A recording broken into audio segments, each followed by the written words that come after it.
Good morning everyone. এই ভিডিওটা কিন্তু দুদিন আগে রাখির উৎসবের।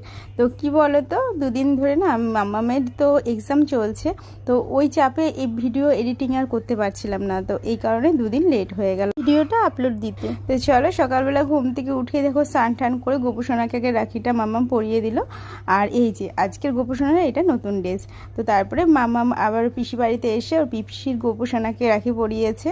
তারপরে এই যে দাদা ভাই, আর দাদা ভাই তো ক্যামেরার সামনে আসতে যাচ্ছিল না, কেন খালি গায়ে ও রাখি পরতে বসে পড়েছে, এই কারণে মানে একটু লজ্জা পাচ্ছিল। তো যাই হোক, রাখিটা তো পরানো হয়ে গেছে আর আশীর্বাদও নিয়ে নিয়েছে মামা। তারপরে চলে এসেছি আমার বাপের বাড়িতে।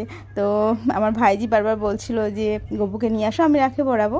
এইদিকে তো রাখি পরানোর পর্বটা শেষ করে দুপুরের লাঞ্চটা সেরে চলে এসেছিলাম বাপের বাড়ির থেকে শ্বশুর বাড়িতে।